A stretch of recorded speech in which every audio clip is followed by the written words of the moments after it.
Okay, hello, it's Peter. Welcome to an impromptu podcast. It's so impromptu I don't even have a title for it. No, I do have a title. It's called Life But a Little Less Shit. That's the title of it. What I don't have is a series or a URL or a home or a newsletter or anything for it, or even to know where I would stick episode 2 if there was ever going to be one, and I don't even know that. So what on earth? So I woke up this morning, which was a good start, and then it went downhill from there. No, so I woke up this morning thinking that I wanted to help a friend. They seemed a little bit depressed. They seemed a bit overwhelmed with life. And I'm thinking, what can I do about that? What can I do to help? And then I remembered a couple of days ago somebody told me that I couldn't help. You cannot help. Do not help. Do not try to help. Do not post go. Do not collect $200. You cannot help. And their supposition was basically that people need to want to be helped. In the same way that you can't just say to somebody who's depressed, hey, stop being depressed. Get over it. It just doesn't work. And you can do, loads of things and it probably still won't work. So maybe they're right, maybe I can't help. So that kind of put me in a little quandary there. And then what they did say is that you can lead by example. And I thought, okay, I can lead by example, maybe that will help. And then I thought, holy crap, I don't know how to help myself today.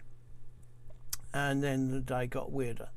So I found myself checking a music competition I'd entered, seeking validation, wondering if anybody thought, that it mattered or I mattered. And I don't normally do that. I normally think of myself as being better than that. Maybe you think that sounds arrogant. I will explain that in a minute. But today I wasn't doing that. So again, I'm thinking, well, how can I help the person that I want to help when I can't even help myself today? And then I remembered a TV show that I watched last night. And that's kind of what we're going to talk about, today. So why today? I've basically told you why today. I woke up wanting to help a friend. I couldn't help myself, and I'd watched something last night which kind of not reaffirmed necessarily is the right word, but anyway, that'll do. Reaffirmed all my thoughts about the fact that I didn't know what I was thinking. You can tell it's going to be a really good podcast, can't you? Anyway, here we go. So I already told the story really, but anyway, so I woke up wanting to help a depressed friend but not knowing how. And the big question is, why are they depressed? Because I don't know, because they haven't told me, and I can only guess as to what's going on. And obviously I'm going to draw that from parallels to myself. And what depresses me is that I think it's not going very well, or that I'm not going very well, or that I'm not appreciated, or I don't matter, or I'm overwhelmed by stuff. Often money is obviously always at the bottom of pretty much everything. Not that money cures anything, it's just that without money you can't do an awful lot. And so I was trying to work out what irked them, and I was trying to work out what irked me, and why today in particular I was irked. And so how can I lead by example when I'm irked and they're irked, and nobody knows what anybody's irked about, and even what the word irked means. I don't think I've made that word up, but anyway, it means bothered by, or something like that, or niggling at, or gnawing at, or something like that. So I found myself anxiously and nervously keep refreshing this music competition page just to seeing if I wouldn't have known if I'd won at this point. It's not till later today, I think, we find out who won, whatever the definition of won is. But I was just looking to see if anybody had noticed, if anybody had slagged me off, how terrible I was amongst the great sea of great people greater than me up there. And as I say, I don't normally let that sort of thing bother me. I did the piece. I was, it was the best I could do at the moment. I'm very happy with it. I've listened to it, literally about 60 times. Because I just can't believe that I made it. I don't know if you've ever done anything like that. You just no idea where it came from or how it got to be that good, or I mean, good's a subjective word, but but how it got to be like it is, and just in awe of it, and the fact that it sums up how you're feeling, or or how you wanted to feel when you wrote it, and you don't know how, why you couldn't work out what you did or do it again necessarily, or not on demand anyway. So normally I don't care. Normally that'd be enough for me, but for some reason today, it mattered to me. I guess it was important because I wanted, unusually wanted some validation, I suppose, that I hadn't completely messed it up. So that was that. So that's what was irking me. And to an extent, I think that's what was irking them, or is irking them, in that it's very hard generally to get appreciation from anybody about anything, because normally, and they don't mean it, in a bad way, or to be mean, or even that they know that they're being self-centered. And I do it myself. I'm not excluding myself from any of that explanation at all. But it's very hard for people to care about somebody else other than themselves. And if they have a view that they want to express, or an opinion, it's usually about them, or what they would do, or what they like or don't like about it. So it's still about them, not about you. And I kind of find it like that. Maybe I'm just hopeless in that respect, but that's the way I see life, basically.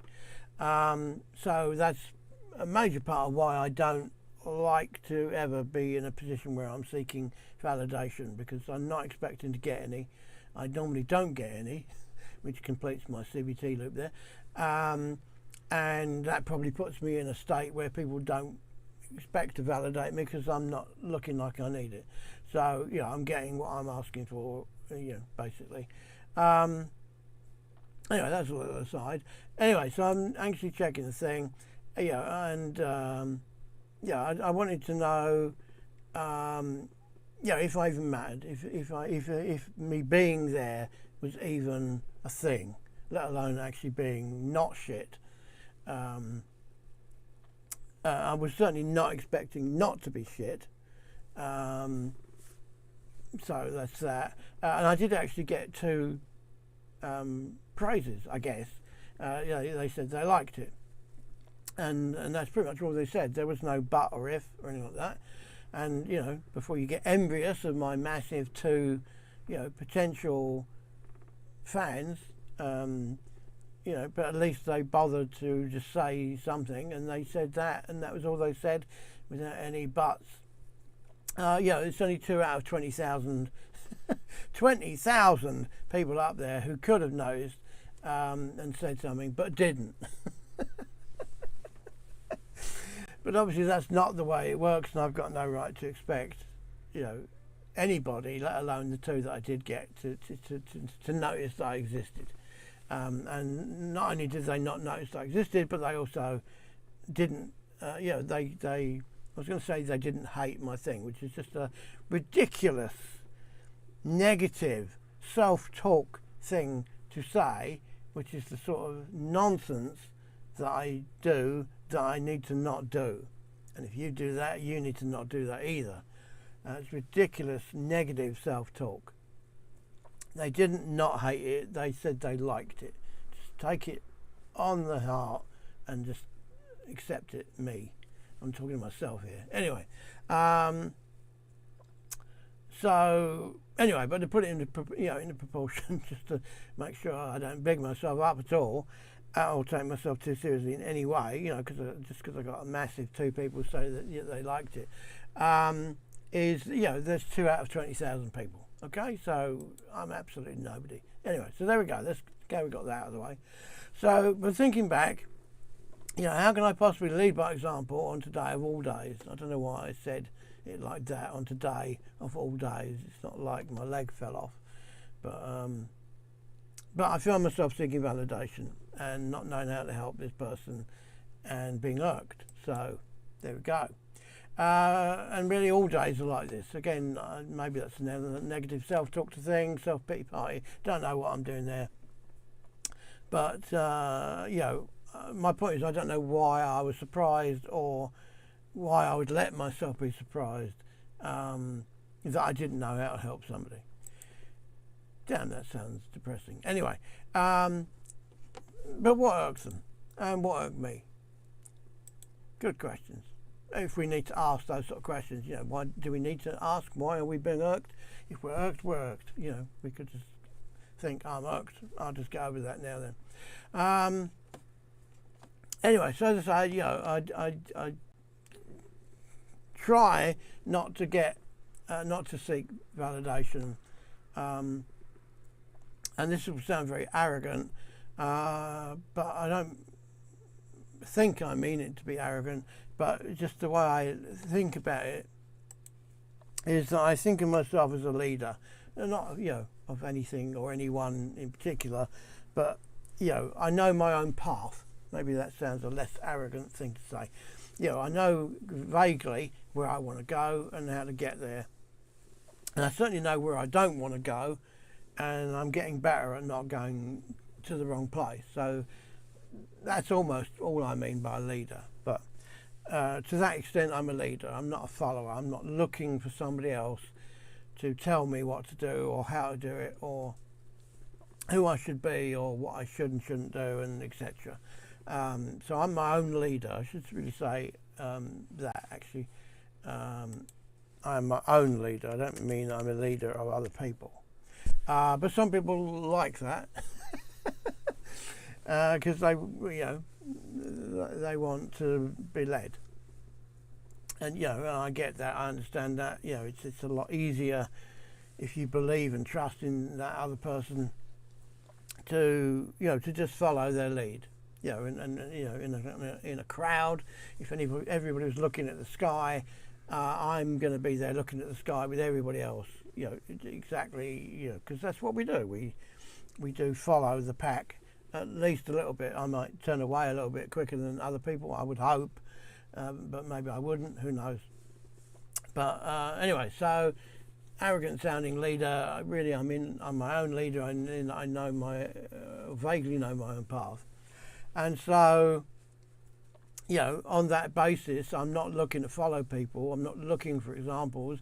I'm looking for things that I can see and improve and challenge them and make them better. And if they're stagnant and we don't know why they're stagnant, I want to change the status quo just to see if we can make it better. Because that's kind of what drives me. I want to make it better. Whatever it is, not because I think I can make it better, but just because I don't want it to be so bad. I want it to be better. I'm not explaining that well, but I think maybe you get it. In short, is to ask what if.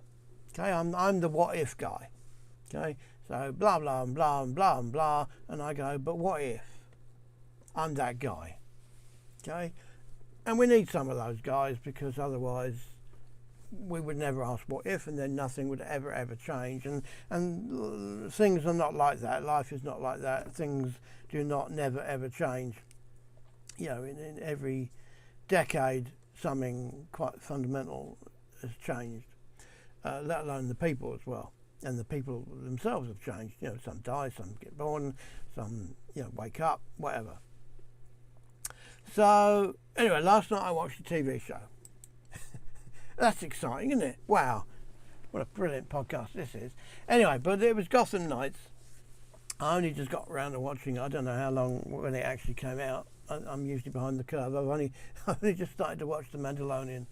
So anyway, so I don't know when it came out. Anyway, Gotham Knights. It's the adopted son of Batman. And he's not Batman, he's the adopted son of Batman. Anyway, but the whole thing about this, and I don't think there's any spoilers in here particularly. Anyway, the whole premise of the show, pretty much, to me anyway, what I've walked away with this morning, is that Gotham Knights is basically about a group of dysfunctional teenagers. And they're mainly dysfunctional from their parental mismatches. Okay, so they become friends and they got a cause, and obviously it's a Batman thing, and they do Batman stuff, or maybe they will, I don't know. But basically they're a group of dysfunctional teenagers. That's who the people are, that's the plot, that's the emotional story going on. Dysfunctional teenagers because of their parents. Okay, so again, I don't think there's any great spoilers in here, and I'm not giving the names of characters away, but one's dad was a villain, but he still didn't have time to love her or have time for her or go to her graduation or whatever. So even though she's a villain's daughter, she still needed a dad, and she didn't have one. So she's all bitter and twisted about that. And then there's another brother and sister, and their father was drunk and used to physically abuse them, hit them, that sort of stuff. And their whole life was about escaping that and escaping him, so they're all bitter and twisted about that. The district attorney's dad was bipolar and used to beat him, and then when he came out of his bipolar not fit episode, whatever it's called, then he would be absolutely amazed and love him to death and couldn't understand who had done this to him, and obviously it was him when he'd had this bipolar fit.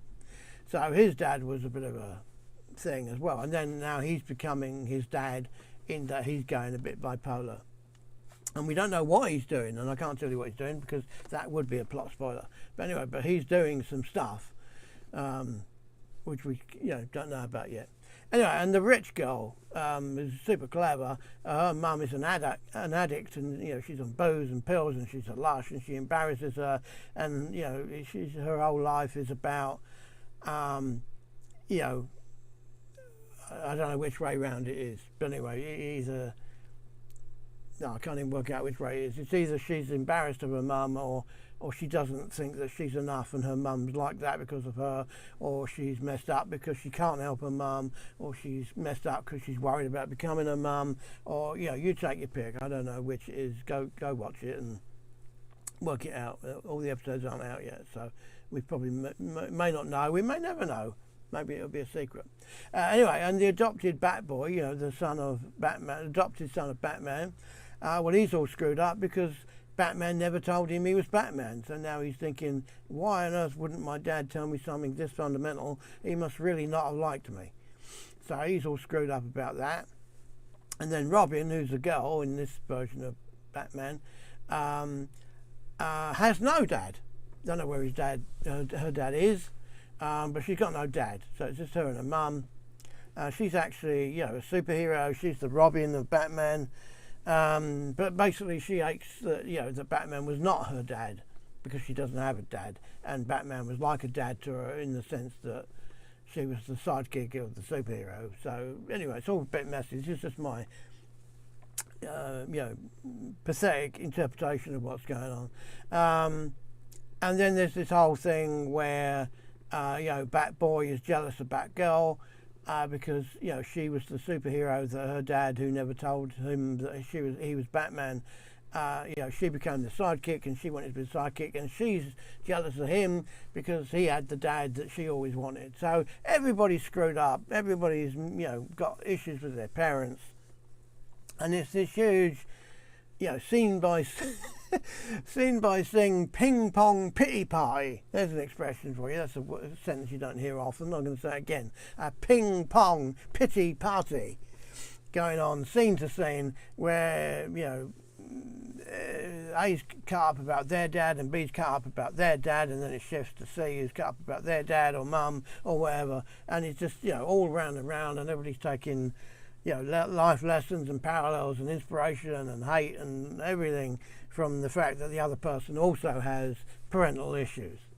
And no doubt the parents will be on the scene at some point having parental issues with themselves and having parental issues with their children. Anyway, but the point of all that, it's actually quite a good show. I enjoy it. It's a bit thin, but I actually like it. It's good. Anyway, but the point of all that was it's just one big parental ping pong pity party. I've said it 3 times now. It's a really nice thing to say, actually. I might say it again because it just kind of rolls off the tongue. Say it with me.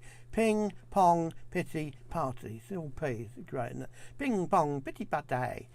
Anyway, and the moral, the thing that why that's relevant, to put that into context, there's a lot of holistic mental health training that I've come across recently, which suggests that we're all messed up because of this memory of parental something or other, or something. It may not be parental, but some incident, some scenario, some moment when something didn't go the way we thought it should, or we misunderstood what happened. And it's either our parents not loving us, or us not thinking we're good enough, or us thinking that we split our parents up. It's our fault that our parents divorced, whatever. That's my story.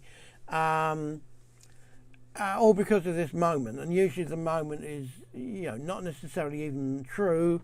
It's just the way we remember it. Because we're a kid, we've got no idea how to interpret it or what it means or what really happened. We just think that it's about us and that something went wrong. So, and it's summed up in all these other trainings, basically with the expression, we are not enough. So if we think we are not enough, even if it's just for a minute when we were a baby, apparently that can screw our whole lives up. And so this show is kind of a illustration from scene to scene, A to B, character to character, that everybody's screwed up because of this one memory where they think, I am not enough. Okay, I am not enough. That was the long-winded thing about that. So why today? Because I'm feeling that I'm not enough. Why do I think my friend is depressed or whatever, or overwhelmed? Because I think that they think they're not enough. So maybe what I am not enough is an important concept now in what's going on. And then, just to complete the day, an email came in which basically suggested, it wasn't personally directed at me, but it basically said that we, which obviously I interpret because I'm reading it as me, I am not able to accept criticism. And I'm thinking, well, no, probably not. And then they're saying that criticism is a good thing and that we can't possibly grow without criticism. We can't get better, we can't perfect if we don't get criticism. And I'm thinking, no, not really. I think you're wrong. I'm going to explain why I think he's wrong in a minute. And then he'll explain why he thinks he's right, I guess, when I read it at the end.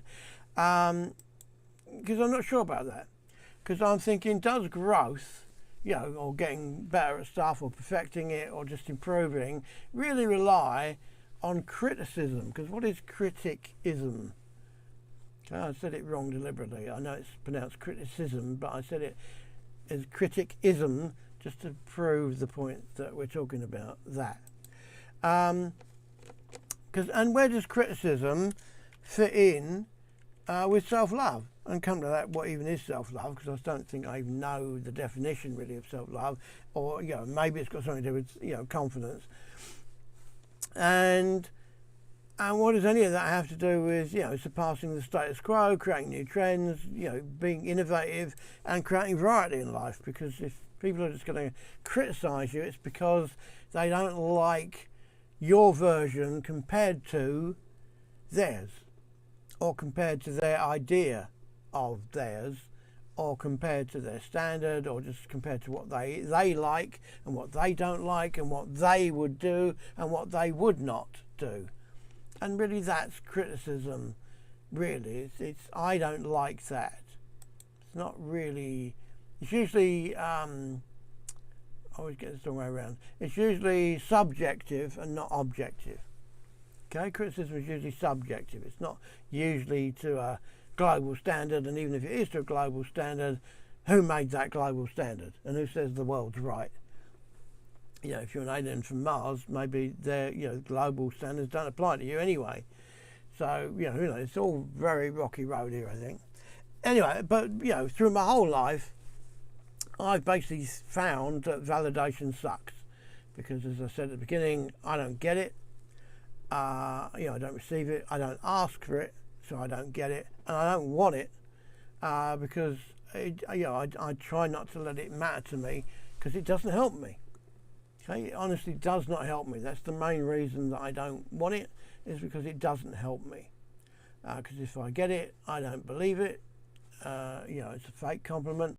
And if I don't get it, then that's just bloody typical that nobody likes what I do. See how messed up I am? Anyway, but that's why I don't do it. I don't seek validation, because it hurts, it's useless, and I can't do anything with it.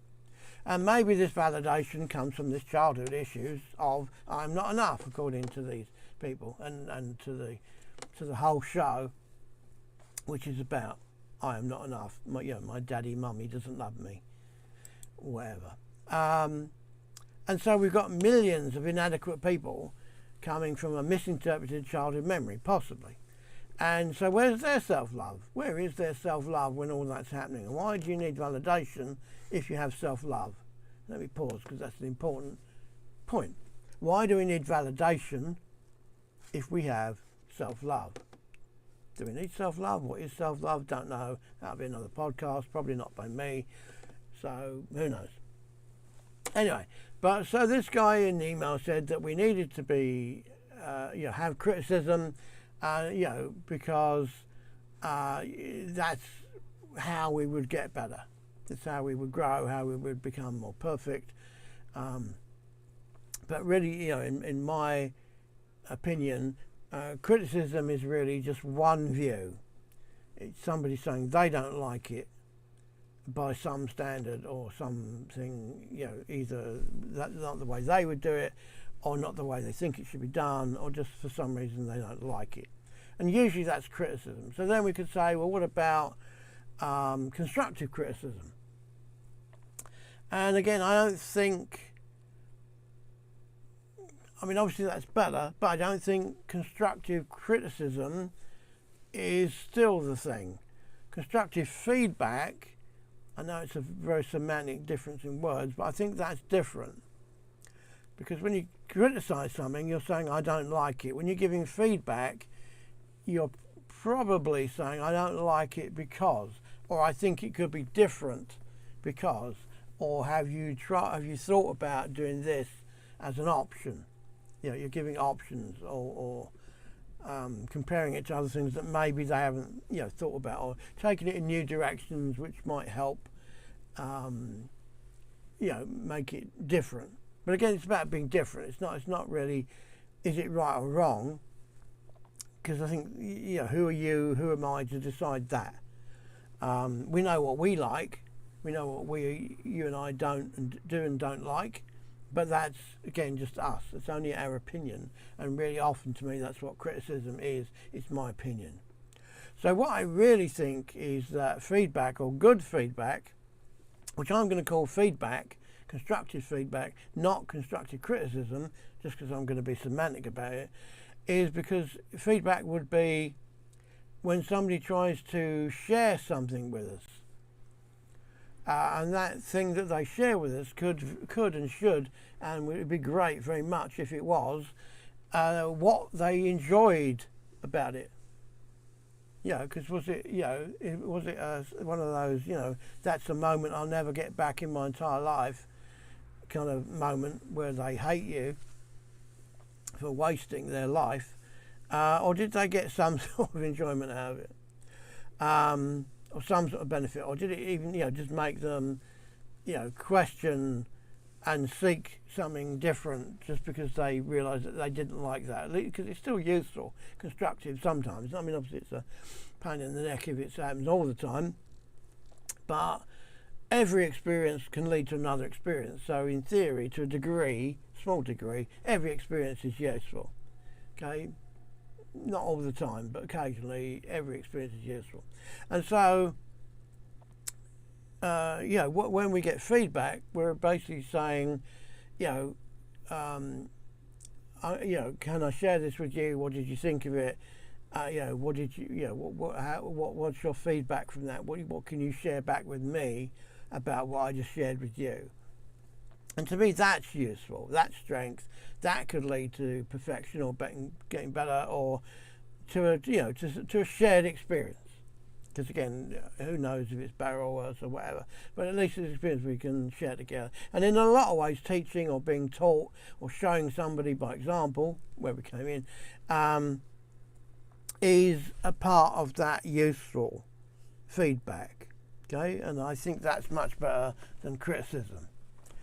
So in his email, he said the challenge from criticism is to keep your self-esteem high. Well, so self-esteem is a whole other conversation, but I'm kind of reading that in as self-love and not seeking validation, because it means that you're kind of right, or you're on the right path. And then he goes on to say basically that you need to view it as exactly that, as a path.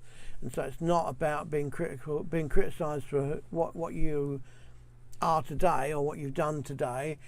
You should take the criticism as being a lever or a tool to becoming who you can be in the future. So it's not about being criticised for the past, it's being criticised as a positive thing to help you with the future. And then, as he says, where are you going? In other words, what's your future? And to get there with as much help as possible. So he thinks criticism is help, and that's the bit that I had an issue with. Because is criticism help? Is it helpful? Okay, I don't think it is. So we put it in the context. Criticism is kind of, in some ways, about hate. It's about different view or taste. It's not their way, not the way they would do it, or it's not the average or the standard or the normal way. And you could equally argue that means that it would always only ever be average, and it would only it had a strong potential of being boring. Okay, the world is not meant to be the same everywhere all the time. Okay, but on the other hand, we don't like it when it's a bit too radical, or it's out of our fringe comfort zone, or it's not quite our taste, and then we can start to get critical about it. But really what we want to do is to not be critical, but to be helpful. And the question is, how do we be helpful? And so, does criticism create growth in terms of, even that's hard to define, isn't it? But if wanting to stretch yourself, to have new experiences, and to be happy with what you've done for yourself primarily. But we're humans, so it's difficult to completely exclude the fact that we want to please other people and we want them to enjoy it, mainly because we want to share. We want to share it. We want to share our thing with them. We want them to share their thing with us. Although a lot of things get in the way of either of those. But that's kind of how I'm interpreting growth, I think. But really, growth should be about learning, in my main opinion, not punishment. And we tend to treat most things as punishment. And obviously we have to practice, rehearse, to get better at something. And again, that's not a punishment. That's the practice is the way to get better. So when you practice, or somebody helps you to practice, they don't criticise you and go, "That was rubbish, do it again." I mean, they do often, but they shouldn't. They should say, "That was great, but try it this way or add this to it," and then they would show us by example, or in some way be able to illustrate or teach us, what our options are. And again, learning is really about options. Shouldn't really necessarily be about this is the only way to do something. Again, it should be these are the ways it can be done. You need to decide for yourself which one you want to pick and for what reason, and if you want to adapt that, and when you would do it differently in different circumstances. So I'm waffling now.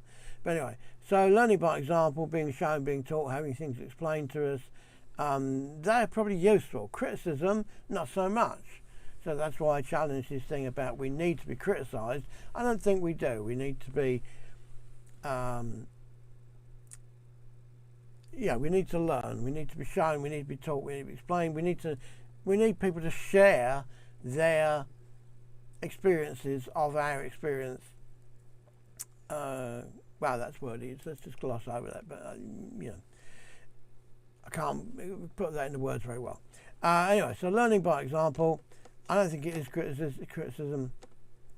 And obviously, well, not obviously, but to me, it's very apparent that we don't tend not to celebrate the wins. Okay, really we want options to choose from, and we want to celebrate the wins, and then we need to know other options we could go down to celebrate more wins. But it's never about criticism, is it? Why would it be about criticism? Anyway, so self-love, I don't really know what it is. I should go look it up.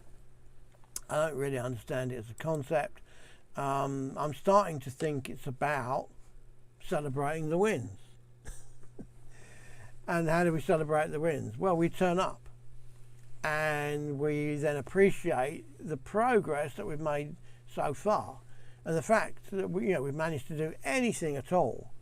Now, it's not because we should reward necessarily the fact that somebody has just turned up, or just celebrate the fact that somebody's managed to do anything, because there are standards.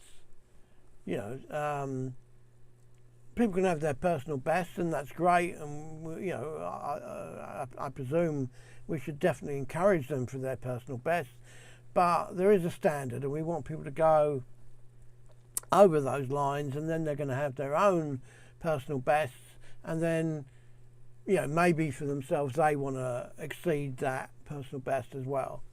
But I don't think criticism comes in there anywhere, because criticism is about, no, I don't like that. You've not done it the way I want, the way I expect, and just blanketly, go do it again. It's not helpful to be criticised. But somewhere in there, self-love comes in. But self-love is obviously not about validation.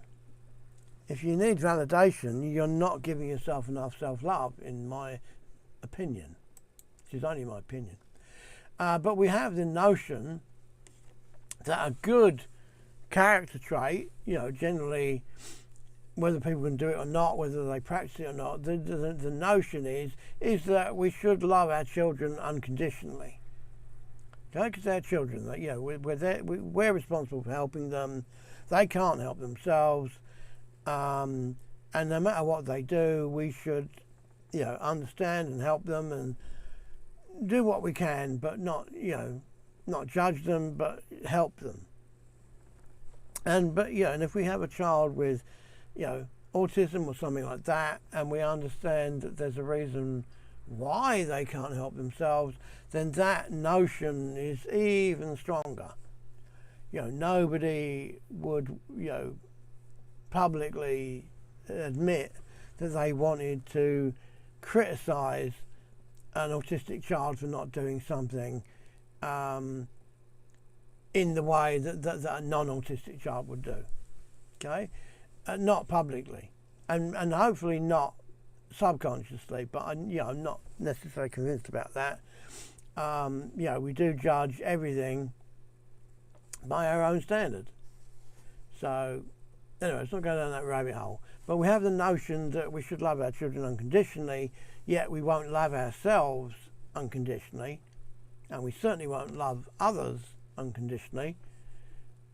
So it's strange that we have that notion. And then there's another notion, which is that we should treat others as we would like to be treated ourselves, and that makes amazing sense. Because if you're shit to other people, how can you expect people, to be nice to you? It just doesn't make any sense at all. And yet, we tend not to treat other people as we would like to be treated. We want to be loved, and we want to be, have compassion and empathy and charity and respect and patience. We would like other people. I would anyway. I would like people to treat me with patience. But they don't. But then I don't necessarily, very often, treat other people with patience. So I get what I give. Okay, which is, what that statement is about. But if you don't, give out what you expect back, then it's probably not going to happen. So where's the problem? The problem is with you, or with me, and that. And then where does self-love come into that? Because if I'm not being patient with you, what does that say about how I'm patient with myself? Which, in my thinking, is something to do with self-love. As I say, I'm very, very flaky on what self-love is. I don't think I have it. I'm starting to see glimmers of what maybe it could be, and I don't think it's validation. And if I can't treat other people in the way that I expect to be or I want to be treated, then again, I think that problem is with me, and in the fact that I don't self-love myself enough to know how to behave with other people to get the reaction that I want back. It's either deep or really stupid. I'm not sure which it is.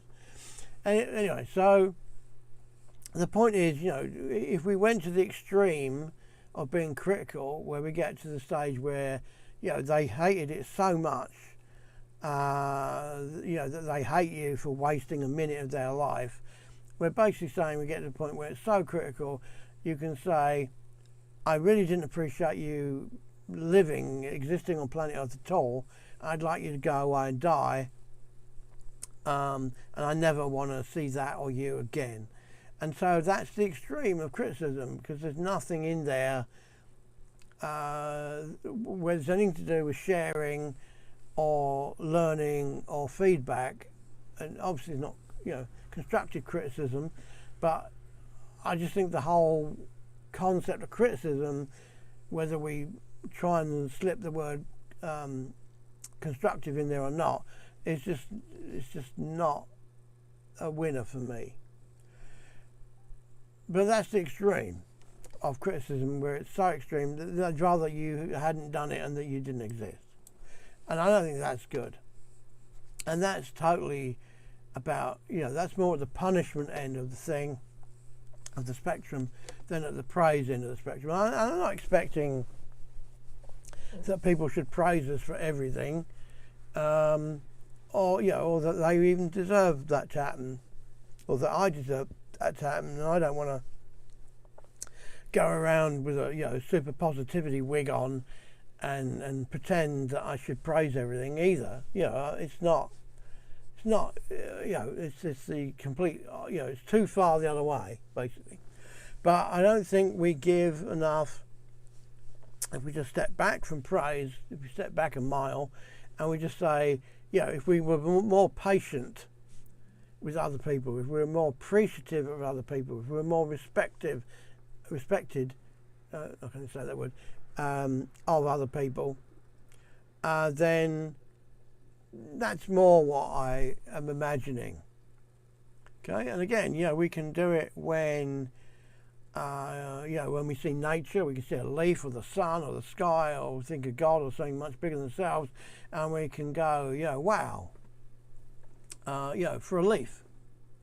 But we look at another person, another human being, and we don't have that amount of awe or respect or patience or appreciation for the person as we did for a leaf. So what's going on there? So, I'm not saying that leaves and the sky and whatever are not amazing and that nature isn't incredible. Absolutely. But maybe so are people. At least a bit, or at least as much as a leaf, surely. So what's going on? So then that whole word cancel culture comes in. We're living in a cancel culture.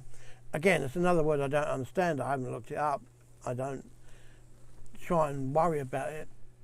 I've just heard it as an expression for the way that modern society is working, and I think that ties in, probably without having looked it up or knowing what it is, that it fits into the punishment end of the spectrum, in that we have a cancel culture level of patience, respect, love, nurture for other people. So obviously I'm telling the wrong people here. If you're here listening to this and you've made it this far, then this obviously worries you. You know about it, you've heard about it, you've experienced it, you're looking for something a bit better, you're aware of what's going on. So you're not the people I need to tell, and you're not the people who need to listen, which again is just tyranny. But the people who are oblivious, the people who do believe, if they believe, or they just live in, or they accept, or they're part of this cancel culture, and whether that's because of their you know, bad, quote unquote, and I'm going to change that to misinformed or misguided parents, and that moment when they were taught that they weren't enough, we're probably not going to get through to them. So that's an issue I don't have any thought or idea or solution for. It's just ironic that the people who need to know this are never going to think about it, and they're not going to hear this. And if they did, they'd if they did, I would love it if they got to the end of it and they changed their minds, or they, it just made them even think for a millisecond that there's an option. Then that would be my job,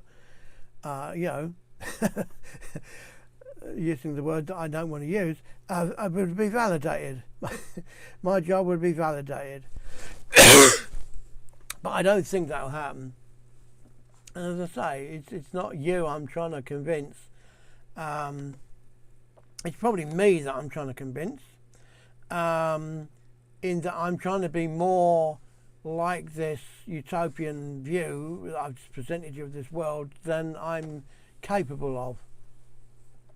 So I just want to leave it with the thoughts that, it's not criticism. I don't think criticism is useful. I don't think constructive criticism is the right option either. I think help and feedback are really what we're looking for. I don't think we should punish or scold. And so I've come up with this acronym, or whatever it is, which is SET for growth, SET for growth. And SET is a TLA, a three-letter acronym, which stands for share, enjoy, and teach. And so I think the world would be a better place if we shared more with each other. We share when we hear something and what we enjoyed about it. And then when we share, how other things we've enjoyed, or how we would do it differently, or how we would do it, or what we've done, and we share it back, then we're sharing. And I think sharing is the thing that creates growth. And when we share the enjoyment we have for something, I think that's how we stimulate growth, because we're giving people encouragement to do it again. If we just say, I hate it, you've wasted a minute of my life, never do that again, get off the planet and never bother me again, that's not encouraging people to do it again. And again, I don't think that creates growth. And again, if we teach people, and when I say teach, really teaching is about either leading by example, which is what I was advised earlier on when I started this podcast. It's to lead by example, or to explain it, or to put things into a new context, or to give options. So really, for me, I think teaching really, more than anything, is about giving people options. Like when you teach history, it's a version of the truth and why it happened, or other things that could have happened, or whether it's the right thing, the real explanation, what happened, because there's that old, urban thing of, history is written by the winners. So we don't know what it looked like from the losers' point of view. The people who died, we don't know what they were thinking, or what what they stood for, or what their God meant, or what they thought was the right thing. We only get the side of the victorious, to judge it by. So teaching is really, really, I think, about options. You give people options. This is one set of data. It may or may not be true. There are other sets of data. Maybe you can go check them out here, or whatever, or whatever. And and from this set of data, this set of options, there is no right or wrong, absolute 100% black and white answer. You need to decide for yourself, with all the other options that you get offered and shared with you, what you want to do about that, what you want to believe, and where you want to go going forward. So that's a very complicated expression of teaching, isn't it? But anyway, teaching for me is about options. And so set for growth is share, enjoy, and teach. And that would be the T-shirt if if I was any good at at selling T-shirts, which I'm absolutely not. So anyway, that's my perfect view of the world. And so, other people have said to me that, critics can only complain. They're sad, unfilled, inadequate people who can't do any better themselves. And, I don't think that's the whole truth either. That's an option again. But there's probably some truth in it, is the thing that worries me. So that's why I don't want to be a critic. And I don't want to be that person, and I don't want you to be that person. I've got no right to expect you not to be that person. But my personal, self-centered, all in it for me wish is that you would not be that person either. That's only my thought, okay? But I don't want you to be the critic. I want you to be the person who sets other people for growth. And I can't say that even. I can't say don't be a critic, because that would make me critical, wouldn't it? If you think about it. So this is the problem. It's very, very, very easy to be critical and go, I don't like that. I don't like that. It's not the way I would do that.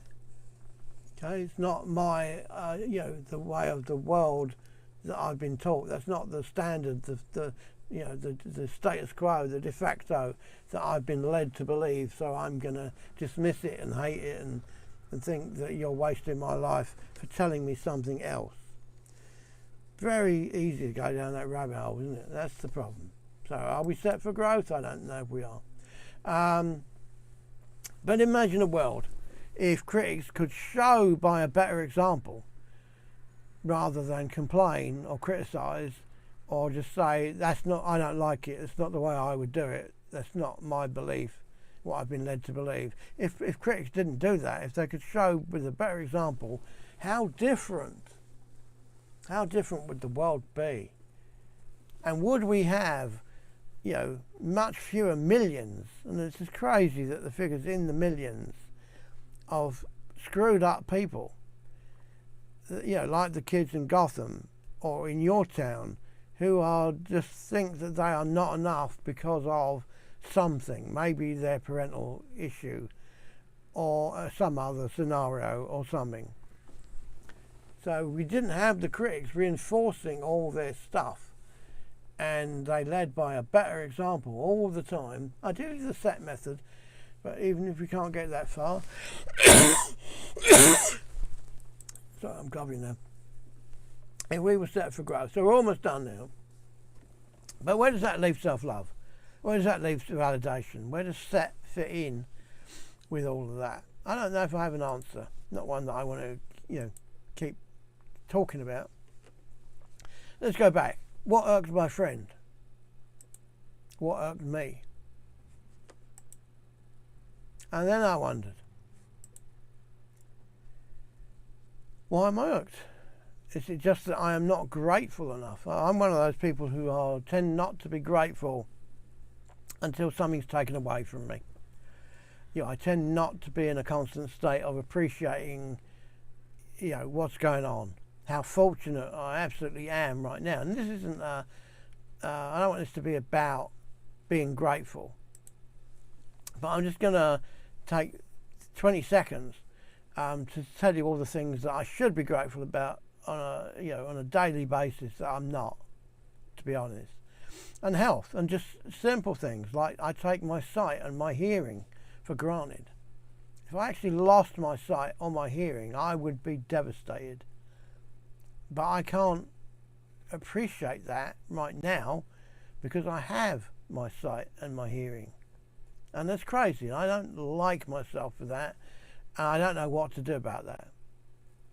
I'm in a house with a roof. I'm not getting, if it rained, I wouldn't get wet. It may not be the warmest house in the world, but it's warmer than a cardboard box in the street.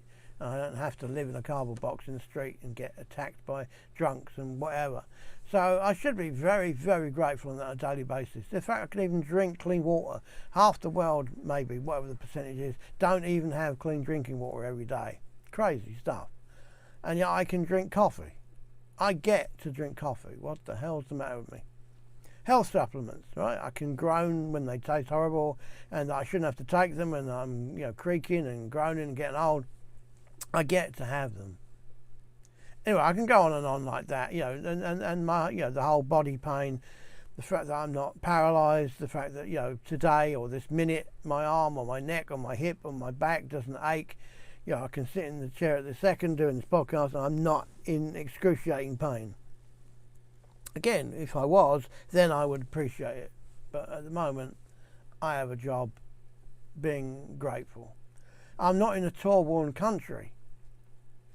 There aren't bombs going on outside of my house every day, every minute, every hour. I'm not being sex traded. And we can dismiss that and say, oh no, that's horrible, terrible. But it's going on all the time. Thousands and thousands of people against their will. Should be incredibly grateful for all of this. The fact that I can even choose to do this podcast, the fact that I have everything I need to do this podcast. I have a microphone, I have an internet connection, I have some words, I'm able to string some together occasionally. The fact that you're here listening, incredible. The fact that I got 2 out of 20,000, likes for my bit of music, unbelievable. I don't need it, or I shouldn't need it. I try not to seek validation.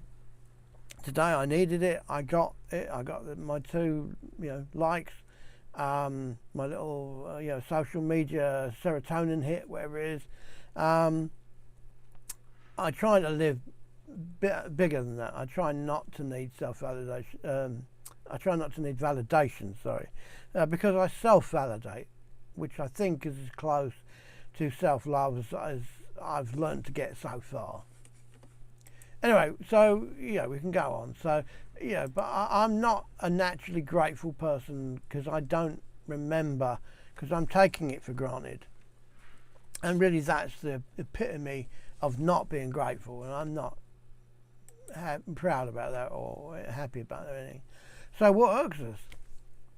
When you put all that into context, and it shouldn't be that we have to remember all that pain and horror and suffering and loss and people without in order to appreciate, who we are and what we have, and so that would make us feel less irked.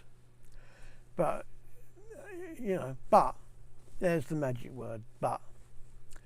Despite all of that, when we don't get the validation and we don't feel important and we don't think that we are enough, or people tell us that we're not enough, or we don't think that we are enough, ourselves, because we don't have our own or enough self-love for ourselves, and we don't have enough self-validation, and we're not validated. We don't know what we're doing, why we're doing, what we're trying to do, whatever, and we're forgetting what, this guy said, who sent me the email, who said that I didn't take criticism, well enough. What was his point now? What was I trying to say?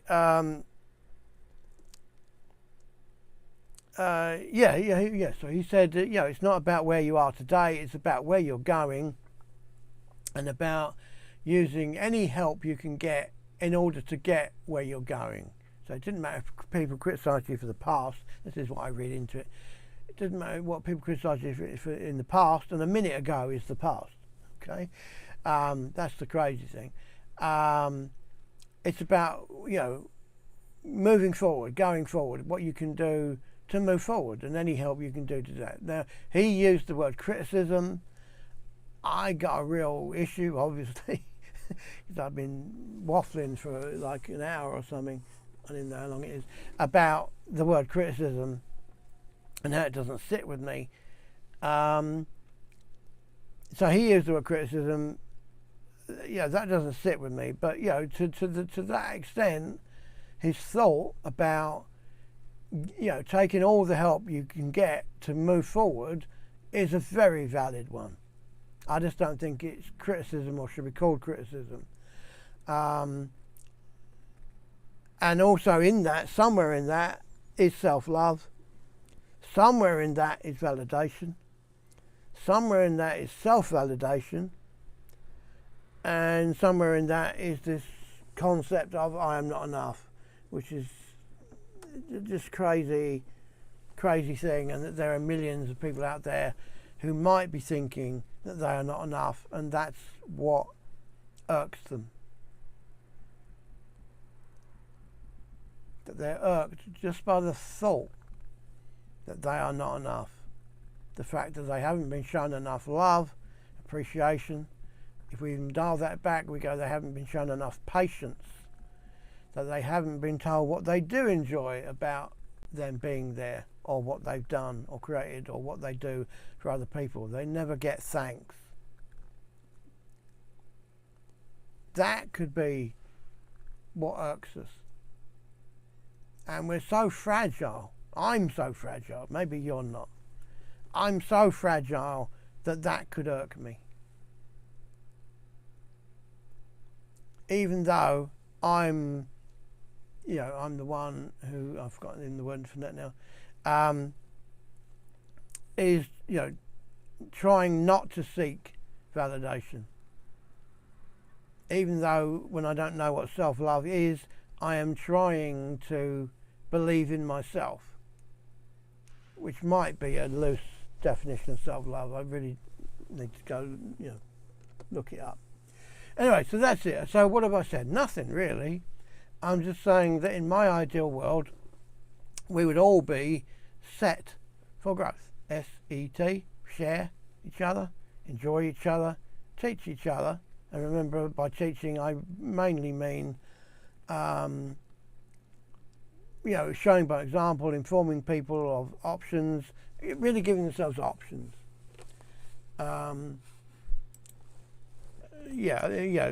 me, teaching really is giving people options. I think that's really the thing. And if somebody can teach you an option, then they're, if somebody can give you an option, then they're teaching you. And if you accept it, then you're learning. And that's it. And it's just strange that, with AI, artificial intelligence, we are, prepared for the context that we can teach a machine by example and be patient with it, and not to criticize it. We don't criticize AI particularly. We try and teach it. We share with it what we know, and we share with it what we enjoy. We give it the thumbs up when we like the answer it gives us.